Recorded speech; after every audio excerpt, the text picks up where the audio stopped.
الحمد لله الكائل في محكم تنزيله فاسألوا أهل الذكر إن كنتم لا تعلمون ثم الصلاة والسلام على خير البرية محمد بن عبد الله وعلى آله طيبين أمبادين تبسر فلا جباو ملكنا وملكوكا كوفوكا وليماندون سانغاني واتي أو كجاموكا مانديكا نبفالي ماكو دين بارو نيجاموكا كرنكرني تلسر فلا سانفه كولي كسيل لالموما kuma dola ka do yɛrɛ bismillah tele sirifla jabala la anu ka baro kɛ Allahu taala ka diinɛ sanuman kan an ka bi maa welele o de y'an karamɔgɔ Ustazul Fadil Ayuba Sangare ni ale bɛ wele khadimu ahlal bayt an karamɔgɔ salamu alaikum. Wa alaikum salam wa rahmatullahi ta'ala wa barakatuh. Sheikh Jawara. Dema bedi. Basi alhamdulillah. Korbase. Rafu samala. Kalandew. Basula bekatene. Bismillah. Amba. Alhamdulillah. Ambadew. An karamɔgɔ Sheikh Ayuba Sangare khadim ahlul bayt ale ka foli koma segine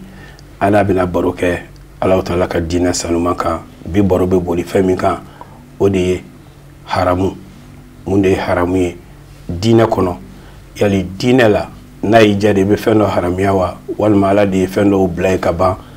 olu kɛli n'olu fɔli ye haramu ye an bɛna baro kɛ olu de kan ni maa min y'i tugu ka don dɔ fɛnɛ kɔnɔ kɔlɔlɔ bi o la wa diɲɛ ani lahara an ka baro bɛna bolo de kan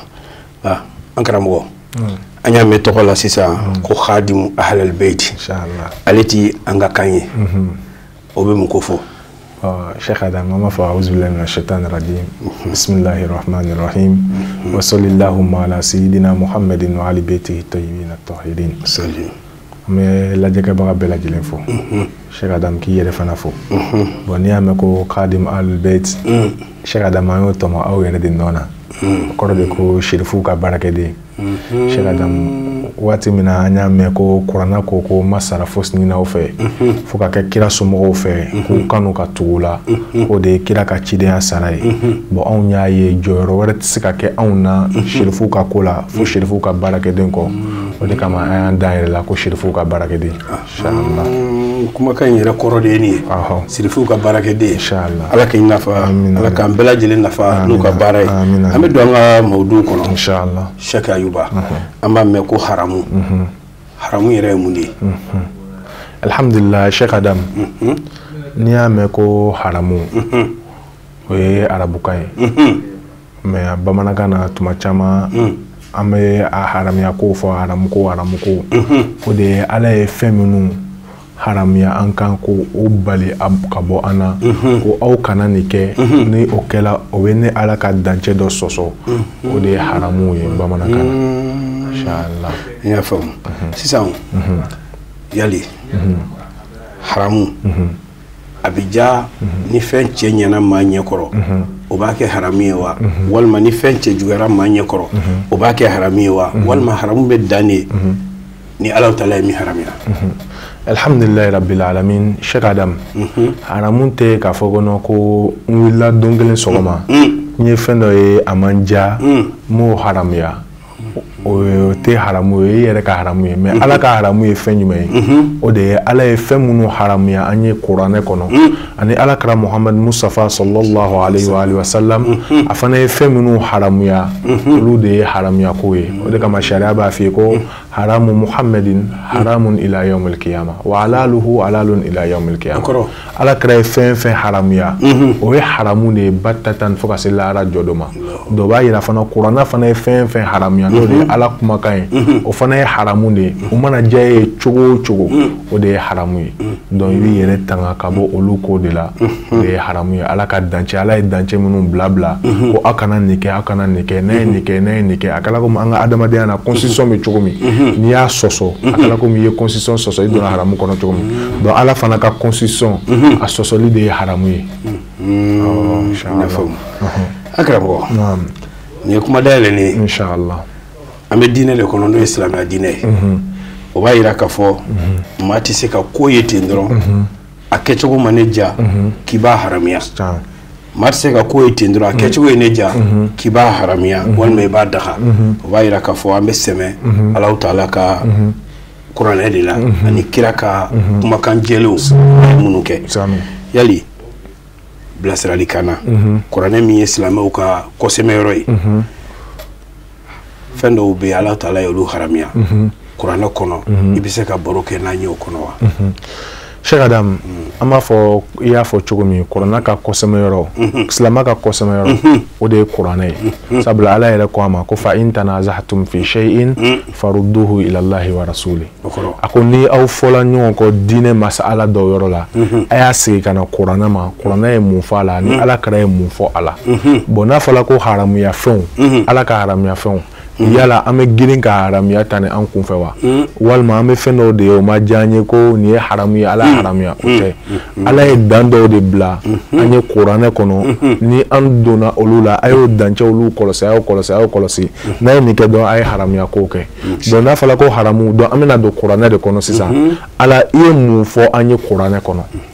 o de kama ni an ye suratul anami ta k'a lajɛ Ala b'a fɔ Ala karama ba'da a'uzu billahi minash shaitanir rajim bismillahir rahmanir rahim a ko kul ta'alaw atlu ma harrama rabbukum alaykum a ko Muhammadul Mustafa a f'i man t'o ye u ka na ni Ala ni e kira bɛna fɛn kalan u ye Ala ye fɛn minnu haramiya u kan u k'u kɔlɔsi u kana don olu la a ko a fɔlɔ-fɔlɔ ye fɛn jumɛn ye a ko alla tushriku bihi shay'a ko aw kana sɔn fiyewu ka fila fara ale Ala kan haramiya ko fɔlɔ-fɔlɔ ye fɛn min ye dɛ adamaden kan Ala y'i bila ka na parce que Ala yɛrɛ ko wa ma khalaqtul jinna wal insa illa liya'budun a ko ma jinɛ ni adamadenw dan fosi kama fo k'ale Ala bato bon Ala ni i kan ka bato jumɛn de ye dancɛw ye ni o man ka don Ala ka bato kɔnɔ ni o bɛ kɛ sɔsɔlimafɛnw ye Ala ko a fɔlɔ-fɔlɔ dɛ aw kana sɔn ka fila fara ni Ala kan Cheikh Ayuba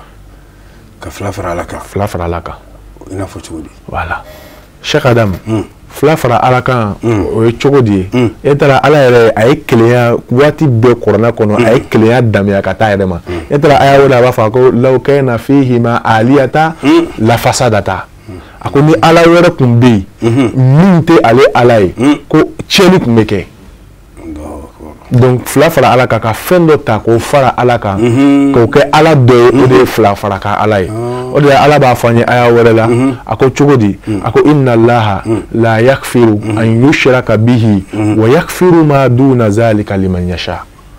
Ala ko ko ale tɛ yafa fiyewu maa min ye fila fara ale Ala kan mais fɛn o fɛn tɛ o ye a bɛ diya ale Ala ye a bɛ se ka yafa o ma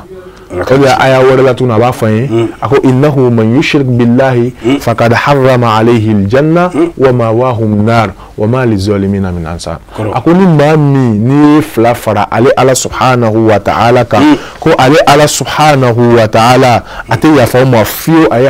aljinɛ kɛ o tigilamɔgɔ ma haramu ye ka tila tuguni ka a tigilamɔgɔ laban yɔrɔ kɛ jahanama ye donc o y'a fɔlɔ ye Cheikh Adam Ala ko a filanan a ko wa bil walidayni ihsana a ko a ye ɲumanya kɛ ka a bangebaga filaw sɛgɛrɛ donc ni maa min banna ɲumanya ma k'i bangebaga fila sɛgɛrɛ dɔrɔn i ye haramuya ko kɛ fɛn min bɛ Ala dimi o y'o dɔ ye sayi ka bangebaga fila maa bɛ sɔn ka olu fila kota wa Cheikh Adam o de ka ca bi Ala ka kisi a ma amin amin amin parce que Cheikh Adam ni yɛrɛ y'a lajɛ i y'o min fɔ Cheikh Adam ni bɛɛ y'a damata mawudu de ye mais an bɛ ka baara kɛ waati de kɔnɔ an ka waati koron ka bɛn n'a ye Ala sɔnna ma o y'a filanan ye o de la Ala kɛra ani Jibirila bɛ baro la don min na Jibirila bɛ ka Ala kɛra ɲininka a ko ya Rasulallah akhbirni ani sa'a a ko Ala kɛra n kibaruya alikiyama bɛna jɔ waati jumɛn Ala kɛra kama mal mas'ulu anha bi a'lama min as-sa'il a ko min yɛrɛ bɛ ka ɲininkali kɛ o b'a dɔn ka tɛmɛ ɲininkalikɛbaa kan o kɔrɔ ni ni e fila si an t'a dɔn alikiyama bɛna jɔ waati min na mais Jibirila bɛ ka Ala kɛra ka mantonw de kala Jibirila ko Ala kɛra ma ya Rasulallah akhbirni an amaratiha Ala kɛra alikiyama bɛna jɔ ni taamaseere minnu ye o fɔ n ye Ala kɛra fɛn fɔlɔ jumɛn fɔ a ko an talidal ammata rabbataha a ko waati min i bɛna jɔnw ye o bɛ k'u maw wolo jɔn minnu ma wolo muso voilà a b'a matigi wolo o kɔrɔ ko denw bɛna kɛ maw ye denw bɛna kɛ patron ye baw bɛna kɛ jɔnw ye n y'a faamu sisan masa de kan ka lafiya voilà den ka sɛgɛn sisan den de bɛna lafiya ta ka masa bila sɛgɛ la o de la Ala ko ni kangari min da fɔlɔ dɛ o de ye a ye ɲumanya kɛ k'a bangebaga fila sɛgɛrɛ n y'a faamu ako sabana Sheikh Adam ako wala taqtulu awladakum min imlakin nanu narzuqukum wa iyyahum ala ko na dante sabana fe mi harami baltatan akana dola fio ala ko aw kana son ka aw do faga gerzge sran bolo okela Sheikh Adam modi chama baby odi ala ba fa aya wala akoko waizal mauudatu su'ilat bi ayyi zanbin kutilat ko domina ubawnyina wati mina bi ayyi zanbin ma jurumu me ko so ine faga parce que mogo bi ka sran bi ine mogo yere manka me bi généralement du ko nana ko luti so nga dongo tuni ko parce que ko gerzge ka do wal manche gerzge ma bo ala ko kaw kana sran onye ka foko abuna don faga gerzge sran bolo on ne bawo gerzge ani demunu bina Sheikh Adam nan na jumay ala ko wala takrabul fawahisha ma zahara minha wa ma batan ala ko aw kana gere fiu ala so fanchila adugulen faga bangeleka o koro bo blomi be dola jene bo dola namara bo dola fen be ni odi namara ko ni odi fen kolonye ala ko aw kana so nga kelon ke fiu abangele faga dugulenka Allahu akbar o koro ko jam mo be se ki de ka ala so ke mo nyeti la ala ko adone ala nyebila abangele faga dugulenka ala kiki yele kolosi Sheikh Adam aworona aduna plutôt ala ko wala taqtulu nafsa allati harrama Allah illa bil haqq ala ko kana songa ni fosbo fiu ni munu no boli ma daga awka o ko do kana mo do dro ka faga dron abo joli boni ma daga kan ibita tigi faga ala ko ni o ke dron ki haram ya ko ke o de ala ba fa ala wala ako min ajli zalik katabna ala bani israil annahu man qatala nafsan bighairi nafsin fa ka annama qatala an-nasu jami'a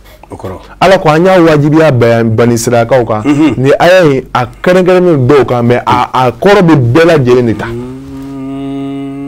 nafsuhu al-khas ma'nahu al-am parce que ala jigi bani ala ko nya fo bani israil ka me abe bela jelene concerné ala ko ni a blanga constitution ko no de courant ni mo mi ni do bo ka so ni min boli ma daga ka kala ko mi jembe de faka a jurni ode ka bagani maka ka bodron ka doye aka moto kan ka faga ka moto mine walma ka ta debone uka ununa uka sigida wala ko islamaya de kota ka so islamaya ma fala ta kalama kila ta kalama ala ko ni mami o ka kala ko mi yin bela jenembo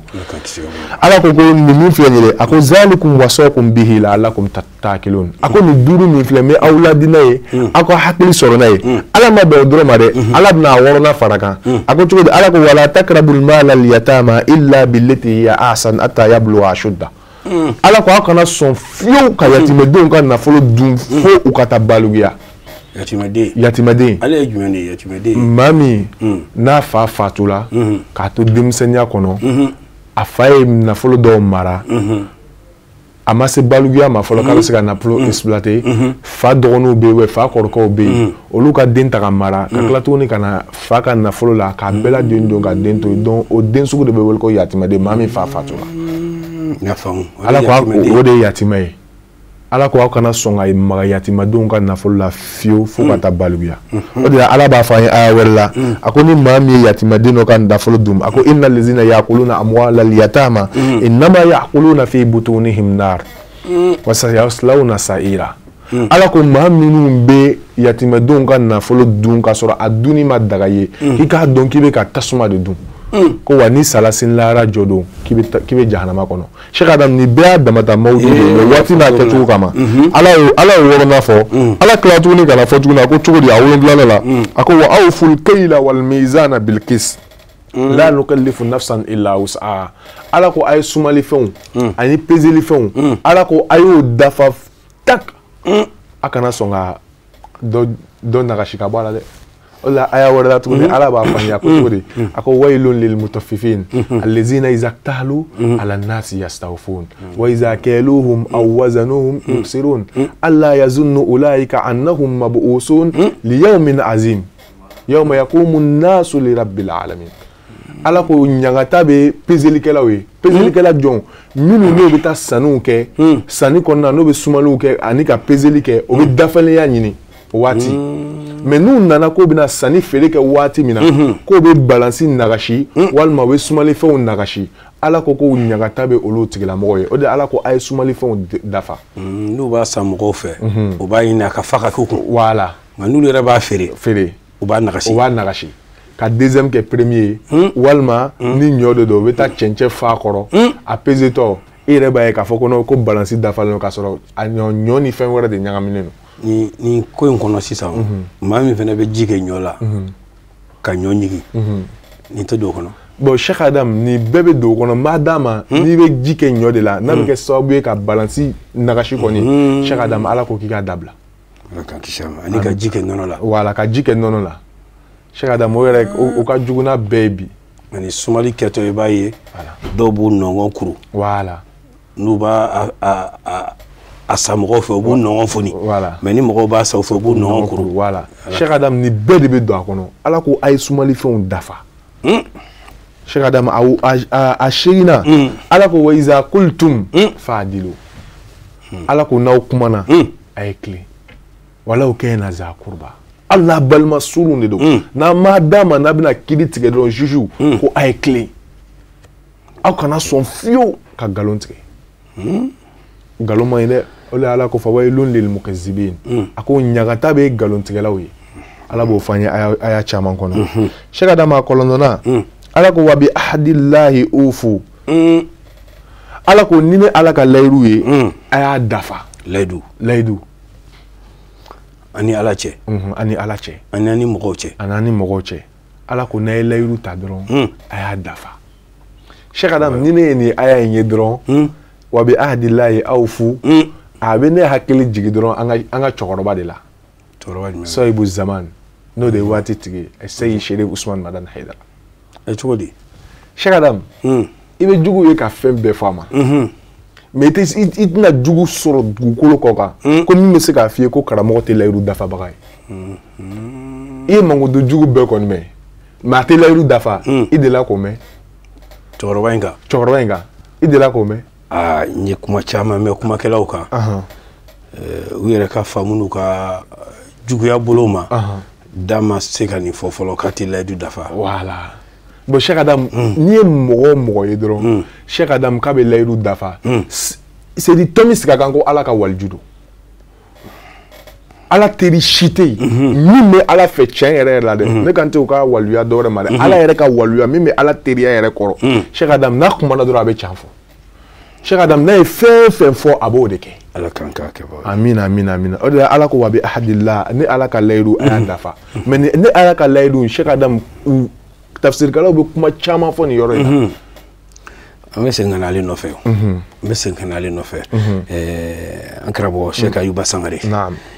an baden TV siri fila lajɛbaw Mali kɔnɔ Mali kɔkan an y'a fɔ a ye cogo min na k'a fɔ nin ye jɛmukan kɛrɛnkɛrɛnnen télé siri fila sanfɛ n'a bɛ f'a ma ko diinɛ baro kuma dɔ la ka se lalimuw ma o sigiyɔrɔ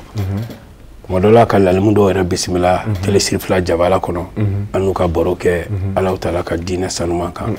an ka bi maa welelen o de y'an karamɔgɔ Cheikh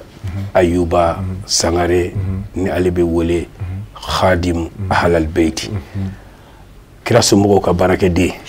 mɔgɔ lakalana don min sigiyɔrɔ bɛnnen don Mayanbugu Janjigila ma an n'a bɛ ka baro kɛ min ka bi o de ye maa kan k'i yɛrɛ kɔlɔsi fɛn min na Alahu Taala ka haramu ko ni k'i bɛ diinɛ baara cogo o cogo f'i ka haramu dɔn ka bɔ halala la n'o kɛra i bɛ se ka diinɛ baara a baara cogo cɛ ɲina a bɔra ka kuranɛ aya a bɛ k'o min tafsiri an ye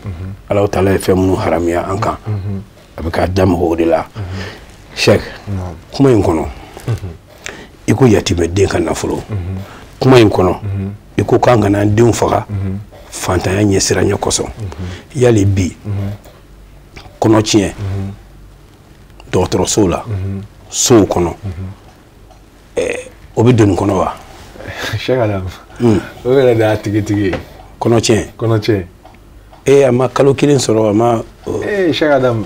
a tiɲɛni kɔni i b'a dɔn dɔnnikɛbagaw fana fɔla ɲɔgɔn kɔ parce que ni be kuma kuma ni ladiliya ye ko parce que ko do tene bene madron ko mo fo nyo de fie kuma damne mo tse ka harami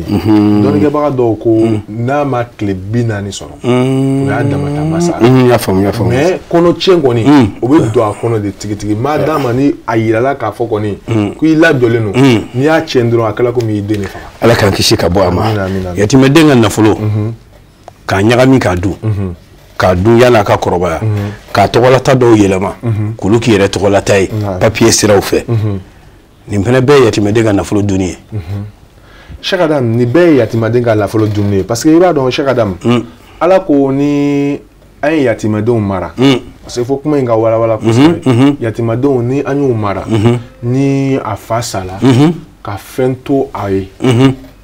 na folo ma fonto ay bon edouin yatima demi mara c'est beretier ala ko ika duni hakilima ay ala ba fani ayawda suratul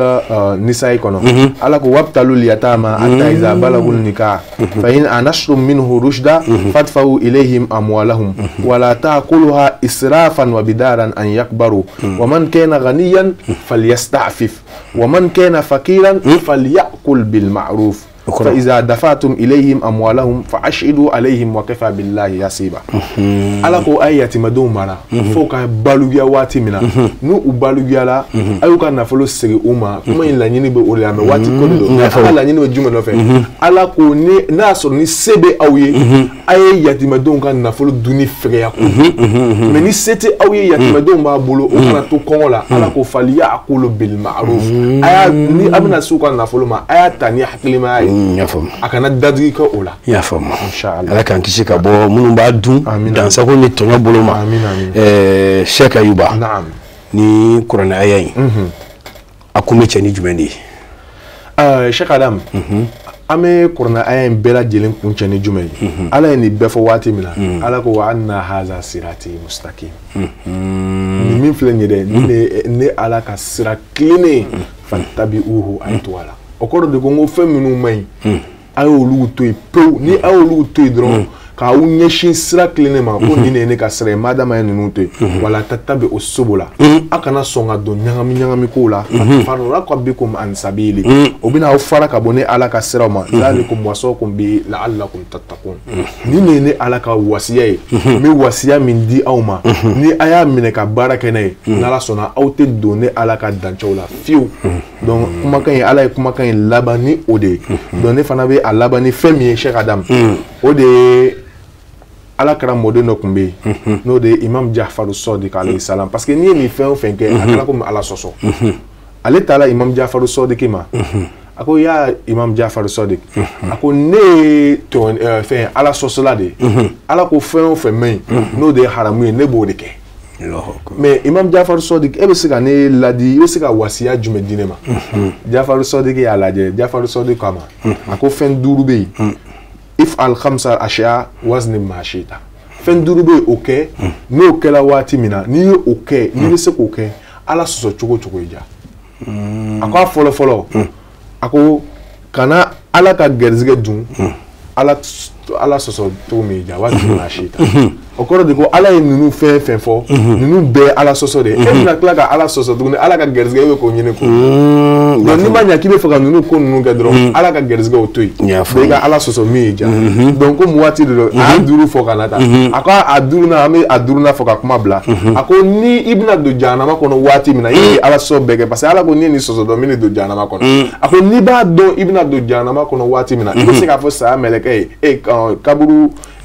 janama gardien ka fo kono ko ite do aljina kono ki janama kono ki bampo ko ni ba do ibe se ko o garantie bi bolo ki be se ka banga do janama kono ki ala soso chogo ija ala kan kisi ka bo amina